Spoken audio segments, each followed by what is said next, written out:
Okay, I'm going to use Lightwave now just to demonstrate the bark texture we just created in Photoshop, and just apply that to the object so we can take a look and see how it looks when it's actually on an object. Just modeled a small portion of a tree, not a very large portion. Of course, it's a large texture, so it's mostly meant for close-ups. And I added a little bit of depth to the actual trunk itself, and gave it a little bit of variation, so it's not just a cylinder we're mapping it to, but something with a little bit of character to it. And so I've loaded in our images already, color and the bump, and I'll just go ahead and apply that to our object here.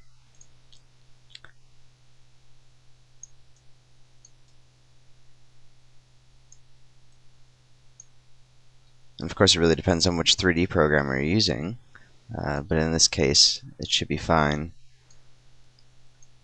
to demonstrate sort of how it looks. And we can just size that up.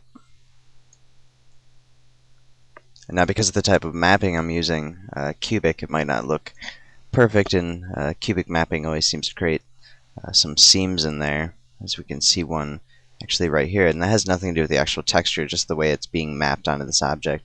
Typically, you'll want, if you're going to do any close-ups like this, you want to actually create a UV map using maybe that texture, but you have that base model, and it really depends on if you're going to be doing close-ups with it or not. I'm going to go ahead and copy all layers, use this texture, place that for the bump with our bump map that we created, and I just have one simple distant light on here, and I'll just go ahead and just render that.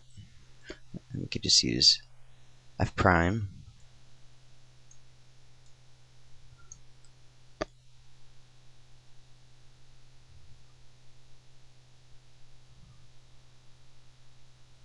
And we can see we have a really nice looking texture on this here. And if we wanted, we could actually go in and maybe change some of the settings on the camera,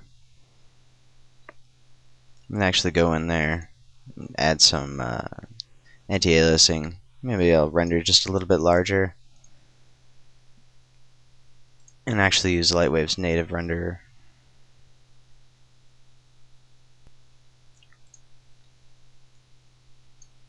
And we might want to add a little bit more depth to that bark, so it adds a little bit more to it. But overall, that looks pretty good.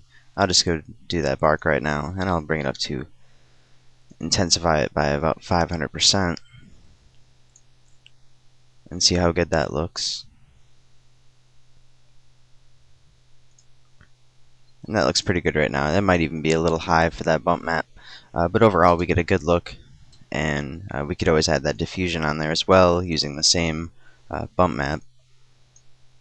So we could still paste that, use our bump for a diffusion map, and then you can always change, in this case, in Lightwave, we're able to change our blending modes to whatever it is we want to do with it.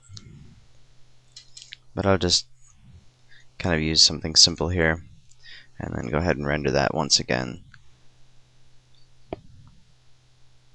So we were able to take just a basic picture of some bark and turn it into a good texture for a 3D model. Right now we can see what I was talking about before with the tiling effect, and we have these large cracks, which are a very unique feature of that texture. And if you wanted to, you could always go in and sort of remove those areas and make them look more like some of the other areas, because we can also see some of the tiling in here from some of our other more distinct features of that texture. But that's going to happen with anything you're using a photo for, unless you're using procedural textures within your 3D program. But we can get in very close to this, and like I said, for close-ups this is best, but we can get in very close, which we normally wouldn't be able to do with a lot of procedurals, to get sort of that effect that we're looking for. And then we can go ahead and render that, and it's going to look fantastic with this close-ups. So it's very good for close-up. It's also good for anything far away. Like I said, the tiling is going to happen, but you end up with a much better looking effect. And we can see this render now. It looks very good with our lighting that we have set up with the bump map, and of course the actual model itself helps with just that little bit of extra shading in there that it adds by the depth that's part of it. But it's a nice looking texture.